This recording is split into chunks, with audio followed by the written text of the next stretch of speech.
ಸುರಾಶಿ ಧನುರಾಶಿಯವರಿಗೆ ಹೇಗಿದೆ? ನೋಡಿ, ಈಗ ಧನುರಾಶಿಯರಿಗೂ ಕೂಡ ತಾತ್ಕಾಲಿಕ ಗುರುಬಲವನ್ನು ಕಳೆದುಕೊಳ್ತಾರೆ ಅಂತ ನೋಡ್ಬೋದು. ಯಾಕಂದರೆ ಈ ಧನುಸ್ಸು ರಾಶಿಯರಿಗೂ ತುಂಬ ಚೆನ್ನಾಗಿತ್ತು ಅಂತ ಹೇಳ್ತಾ ಇದ್ರು. ಯಾಕಂದರೆ ಇವಾಗ ಶನಿ ವಕ್ರಿ ಆಗಿರೋದ್ರಿಂದನೂ ಕೂಡ ಕೆಲವೊಂದು ಅನುಕೂಲಗಳನ್ನು ಪಡ್ಕೊಂಡಿದ್ರು. ಆದರೆ ಈ ರಾಶಾಧಿಪತಿ ಹಾಗೂ ಚತುರ್ಭಾವದಲ್ಲಿ ಅಷ್ಟಮ ಸ್ಥಾನದಲ್ಲಿ ಉಚ್ಚ ಸ್ಥಾನದಲ್ಲಿ ಇರೋದ್ರಿಂದ ಆರೋಗ್ಯದಲ್ಲಿ ಪೇರುಪೇರು ಉಂಟಾಗುತ್ತೆ. ರಾಶಾಧಿಪತಿ ನಿಮಗೆ ಕೆಲವೊಂದು ತೊಂದರೆಗಳನ್ನು ಕೂಡ ಗುರು ಏನಾಗ್ಬಿಟ್ಟಿದ್ದಾನೆ, ರಾಶಾಧಿಪತಿ ಆಗಿದ್ರು ಕೂಡ ನಿಮಗೆ ಈ ಅಷ್ಟಮ ಭಾವದಲ್ಲಿ ಇರೋದ್ರಿಂದ ಅದು ಅಷ್ಟಮದಲ್ಲಿ ಉಚ್ಚದಾಗಿಬಿಟ್ಟಿದ್ದಾನೆ. ಕಷ್ಟನೇ, ಅಷ್ಟಮ ಸ್ಥಾನ ಯಾವತ್ತೂ ಕೂಡ ಕಷ್ಟ. ಇದರಿಂದ ಆರೋಗ್ಯ ಸಮಸ್ಯೆಗಳನ್ನ ನೀವು ನೋಡಲೇಬೇಕು. ಇನ್ನು ಹಣಕಾಸಿನ ವಿಚಾರದಲ್ಲಿ ಕೂಡ ತೊಂದರೆ, ಧನ ನಷ್ಟ, ಬರಬೇಕಾದ ಹಣ ಹಾಕಿನ ಬರೋದಿಲ್ಲ, ಹಣ ಕಳೆದುಕೊಳ್ಳುವ ಸಾಧ್ಯತೆ ಇದು ತುಂಬ ವಿಶೇಷವಾಗಿರುತ್ತೆ. ಯಾಕೆಂದರೆ ನಷ್ಟದಲ್ಲಿ ಕರ್ಮಸ್ಥಾನದಲ್ಲಿ ಏನಾಗುತ್ತೆ, ವ್ಯಯಸ್ಥಾನದಲ್ಲಿ ಇರೋದ್ರಿಂದ ಏನಾಗ್ತಾ ಇದೆ, ನಿಮಗೆ ಹಣಕಾಸಿನ ವಿಚಾರದಲ್ಲಿ ಯಾರೋ ಹಣ ಕೊಡಬೇಕಾಗುತ್ತೆ, ಕೊಡೋದಿಲ್ಲ, ಅವರು ತುಂಬ ಮೋಸ ಮಾಡಿಬಿಡ್ತಾರೆ. ಅಥವಾ ಹಣ ಬಂದರೂ ಕೂಡ ನಿಮ್ಗೆ ಕೈಯಲ್ಲಿ ನಿಲ್ಲೋದಿಲ್ಲ, ಕಳೆದುಕೊಳ್ಳುವಂಥದ್ದು, ಇದೆಲ್ಲ ಕೂಡ ನಷ್ಟ ಆಗುವಂಥದ್ದು ಎಲ್ಲವೂ ಕೂಡ ಇರುತ್ತೆ.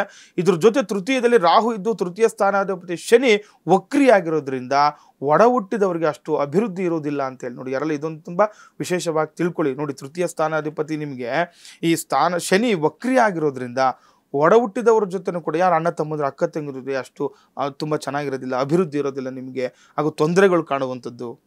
ಹಾಗಾಗಿ ತುಂಬ ಒಂದು ಅಣ್ಣ ತಮ್ಮಂದಿರ ಜೊತೆ ಈಗ ಕೆಲವರು ನೋಡಿ, ನಿಮ್ಮ ಅಣ್ಣ ತಮ್ಮಂದರೆ ಒಟ್ಟುಗೂಡಿ ಒಂದು ಏನೋ ವ್ಯಾಪಾರ ಉದ್ಯೋಗ ಮಾಡ್ತಾ ಇರ್ತೀರಾ, ಜೊತೆಲಿರ್ತೀರಾ, ಸಂಸಾರ ಒಡೆದೋಗುವಂಥದ್ದಾಗುತ್ತೆ. ಈ ಸಮಯದಲ್ಲಿ ಏನೋ ಒಂದು ಮಾತಿಗೆ ಬೆಳೆದು ಒಟ್ಟು ಕುಟುಂಬನೇ ಬಿಟ್ಟೋಗುವಂಥದ್ದಾಗುತ್ತೆ, ಅಥವಾ ನಿಮ್ಮ ಉದ್ಯೋಗದಲ್ಲಿ ನಷ್ಟ ಹೊಂದುವಂಥದ್ದಾಗುತ್ತೆ. ಹಾಗಾಗಿ ತುಂಬ ಸ್ವಲ್ಪ ಅನ್ಯೋನ್ಯತೆಯಿಂದ ಇರುವಂಥದ್ದು, ಜಾಗೃತರಾಗಿ ಮಾತಾಡುವಂಥದ್ದು ತುಂಬ ಅವಶ್ಯಕವಾಗಿರಬೇಕು.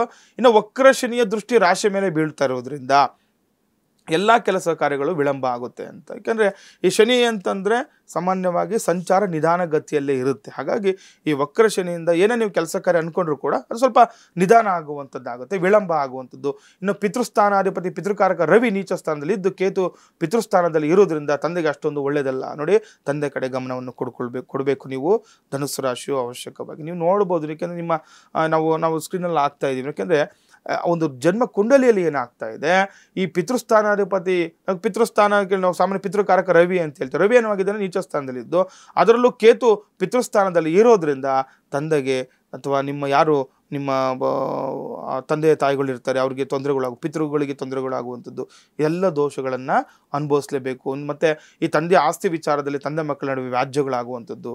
ಇಲ್ಲೇನಾಗುತ್ತೆ ನೋಡಿ, ಅಣ್ಣ ತಮ್ಮಂದಿರ ನಡುವೆ ಅಲ್ಲ, ತಂದೆ ಮಕ್ಕಳ ನಡುವೆ ವ್ಯಾಜ್ಯ ಆಗ್ಬಿಡುತ್ತೆ ಇವಾಗ ಪಿತ್ರಾರ್ಜಿತ ಆಸ್ತಿ ವಿಚಾರದಲ್ಲಿ. ಯಾಕಂದರೆ ನಿಮಗೆ ರವಿ ತುಂಬ ನೀಚನಾಗಿದ್ದಾನೆ, ಅದ್ರ ಕೂಡ ಈ ರಾಹುವಿನ ದೃಷ್ಟಿ ಇರೋದ್ರಿಂದ ತುಂಬ ಜಾಗ್ರತೆ ವಹಿಸಿ. ಅಪ್ಪ ಮಕ್ಕಳೇ ತೊಂದರೆ ಮಾಡ್ಕೊಂಡ್ಬಿಡ್ತೀರಿ ಆಸ್ತಿ ವಿಚಾರದಲ್ಲಿ. ಯಾರಿಗೂ, ಯಾಕೆಂದರೆ ನೋಡಿ, ಎಷ್ಟೋ ಜನ ನೋಡಿದ್ದೀವಿ ನಾವು, ಮಕ್ಕಳಿಗೆ ಕೊಡೋದಿಲ್ಲ ಆಸ್ತಿಗಳು, ಯಾರಿಗೋ ಅನಾಥಾಶ್ರಮಕ್ಕೆ ಬರೆದ್ಬಿಟ್ಟಿರಿ, ಎಷ್ಟೋ ಜನ ನೋಡಿರ್ತೀವಿ ನಾವು. ಈ ರೀತಿಯೆಲ್ಲ ಆಗುವಂಥದ್ದಾಗುತ್ತೆ. ಇನ್ನು ಕರ್ಮಸ್ಥಾನಾಧಿಪತಿ ಬುಧ ನೀಚ ರವಿ ಜೊತೆ ಭಾಗ್ಯಸ್ಥಾನದಲ್ಲಿ ಇದ್ದು ಕರ್ಮಸ್ಥಾನದಲ್ಲಿ ಶುಕ್ರ ನೀಚ ಸ್ಥಾನದಲ್ಲಿ ಇರೋದ್ರಿಂದ ಉದ್ಯೋಗದಲ್ಲಿ ತೊಂದರೆ. ಇದನ್ನು ಅವಶ್ಯಕವಾಗಿ ಈ ಒಂದು ರಾಶಿಗಳ ಮತ್ತು ಈ ಗ್ರಹಗಳ ಸ್ಥಿತಿನ ನೀವು ಅವಶ್ಯಕ ನೋಡ್ಕೊಳ್ಳಿ. ಉದ್ಯೋಗದಲ್ಲಿ ಕೂಡ ನೀವು ತೊಂದರೆ ಅನುಭವಿಸ್ತೀರಾ. ಯಾಕಂದರೆ ಜೊತೆ ಉದ್ಯೋಗಸ್ಥರಿಗೆ ವ್ಯವಹಾರದಲ್ಲಿ ನಷ್ಟ ಉಂಟಾಗುವಂಥದ್ದು. ಕೆಲವ್ರಿಗೆ ಉದ್ಯೋಗನೇ ಕಳ್ಕೊಂಡ್ಬಿಡ್ತೀರಾ, ಅದಾಗುತ್ತೆ.